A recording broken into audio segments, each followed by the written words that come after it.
What happens when a nation is under threat from external aggression while hiding a nuclear secret? Discover the intricate dynamics of national unity and covert operations hidden beneath the military surface. Music. During the late hours, B-2 aircraft from the United States launched attacks far within the country, aiming for atomic facilities. Located deep underground shielded by concrete and geological formations, overhead imagery reveals blackened depressions and ruined buildings. Regardless of the extent of damage, a critical issue persists. Approximately 400 kilograms of uranium, enriched to 60%, cannot be located. The nation had covertly moved this material several months prior. Foreseeing such an assault should this supply be further refined to 90%, a comparatively straightforward procedure.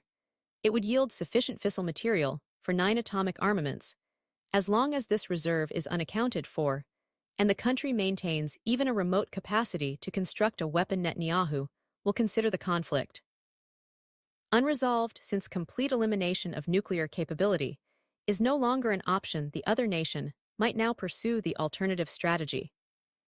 Dismantling the protective infrastructure in the initial stages of the hostilities, fighter jets from the other nation targeted areas, far exceeding atomic sites.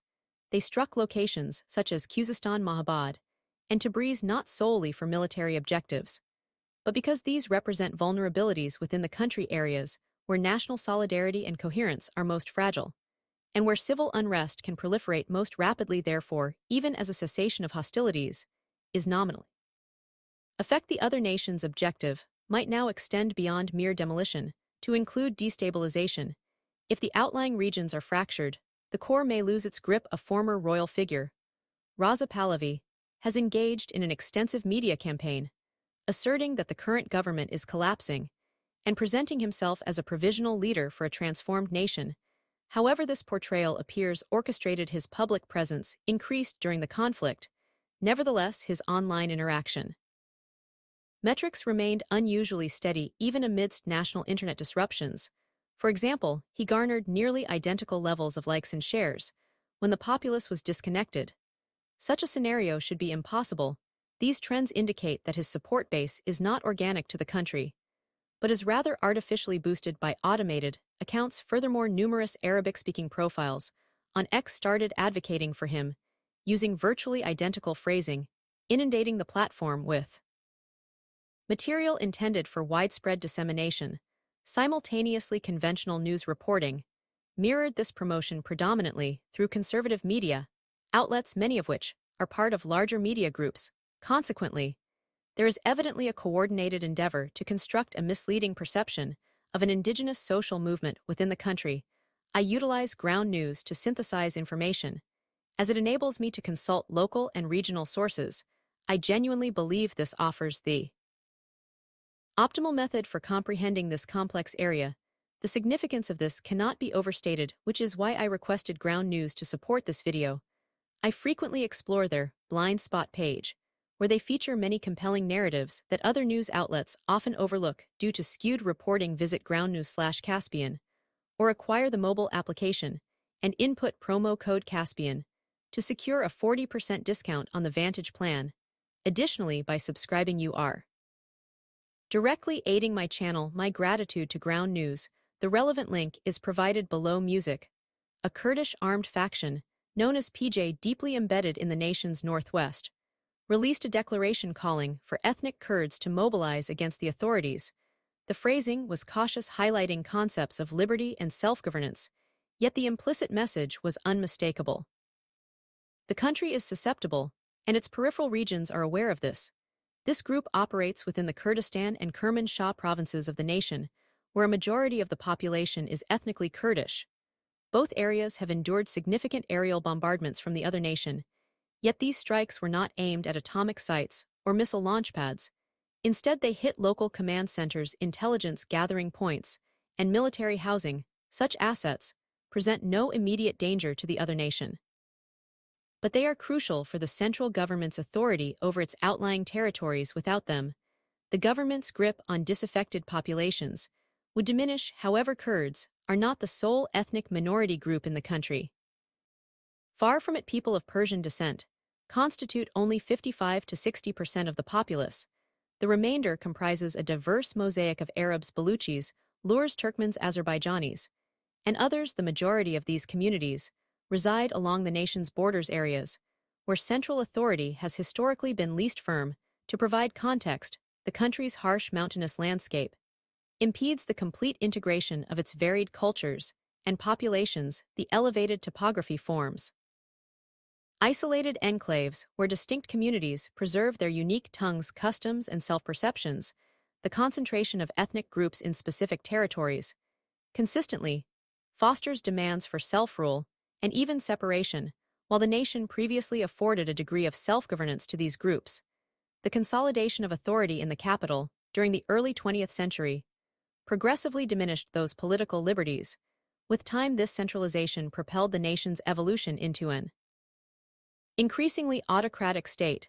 Consequently, the central government has consistently contended with recurrent pleas for self-determination and independence from its diverse ethnic populations. For instance, during the 1979 Islamic Revolution, Kurds, Turkmens, and Arabs attempted to secede from the country, concurrently with Azerbaijanis advocating for greater self-administration. Although these movements were suppressed, they laid bare the inherent frailty of the nation's ethnic cohesion. The other nation is exploiting this weakness beyond the Kermanshah and Kurdistan provinces. Its aircraft have also struck Khuzestan, a region primarily inhabited by ethnic Arabs. Projectiles impacted near Avaz Mashahar and significant roadways, hitting military assembly areas and security complexes. These localities have experienced recurrent demonstrations concerning prejudice, arrests, and inadequate water supply. The actions by the other nation could now exacerbate these existing frictions. Additional assaults by the other nation have been documented in the East and West Azerbaijan provinces, which house a substantial portion of the nation's ethnic Azerbaijani populace. As the nation's most populous ethnic minority, Azerbaijanis have held significant roles in the country's public administration, both historically and currently. Almost all 20th century upheavals in the nation originated in the Azerbaijani provinces, before extending to the capital.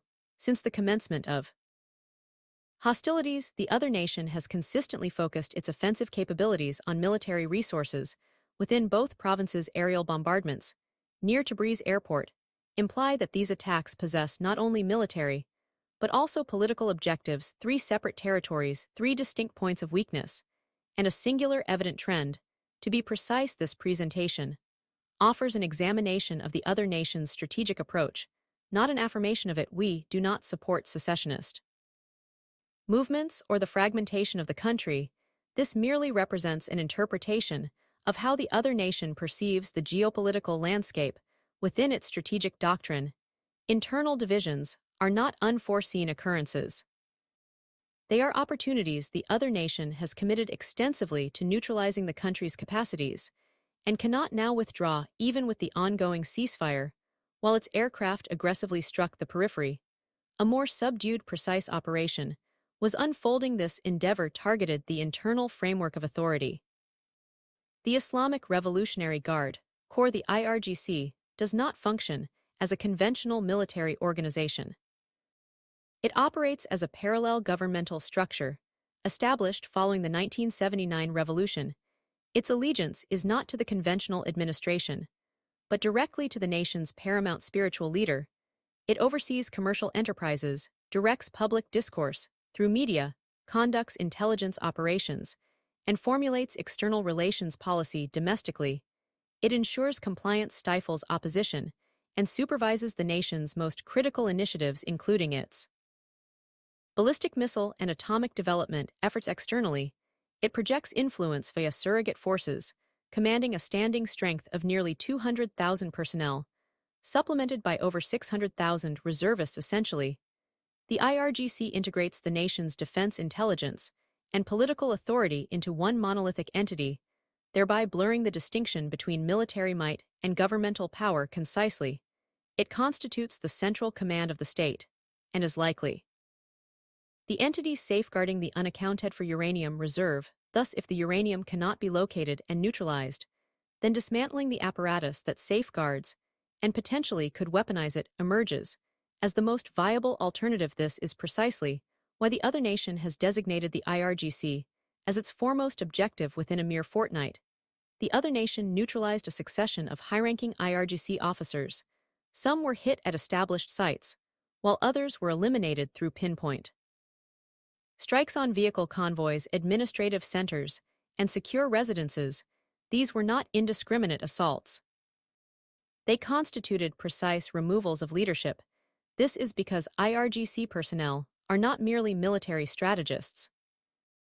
They represent the innermost circle of the government and the leading figures within the nation's society. Their removal would cause the entire power structure to become unstable. This mirrors the events in Iraq following the ousting of Saddam, when the Baathists were purged. While numerous observers consider the outcome in Iraq a cautionary tale, the other nation might interpret it as a strategic model. Disintegration is not merely a potential hazard. It is an integrated component of the overall scheme. Concurrently within the nation, the populace feels caught between two deteriorating powers. One external, the other internal. Many have long harbored resentment towards the authorities for suppressing dissent and stifling public discourse. Generations have been estranged by decades of fiscal mismanagement, restricted expression, and uncompromising doctrine. Most citizens now regard fundamental change as an illusion, with every endeavor either co-opted or terminated. Yet therein lies the profound paradox. Despite their antagonism towards the government, they dread its collapse even more. They have witnessed the repercussions in Iraq, Syria, Libya, and Afghanistan. Each was offered freedom only to descend into disorder, internal strife, or foreign occupation. Predictably, the populace does not place trust in the United States or the other nation, not out of allegiance to their own government, but from an understanding that such external involvement frequently culminates in political voids. Aggression and prolonged unpredictability. Influence is meaningless if one is not directing the events, and the people of the nation are all too familiar with the experience of losing agency over their own destiny. Consequently, many are now rallying behind the national symbol. What could have been anger directed at the government is now refocused towards a shared adversary. The peril extends beyond mere politics. It has become an issue of survival. Thus, paradoxically, by launching attacks on the nation, the other country may have unintentionally contributed to bolstering the central government's federal power. In assaulting the state, it has conferred legitimacy upon it. What previously fractured the nation's people now binds them in a collective nationalistic determination. For them, the antagonist is no longer internal, but external. I am your presenter, Shurin from Caspian Report. Should you appreciate our work, kindly post a remark, press the like icon, and perhaps circulate the video. In any event, I thank you for your attention. And so forth. Music. What are your thoughts on the implications of these geopolitical strategies? Comment below, and don't forget to subscribe for more insights.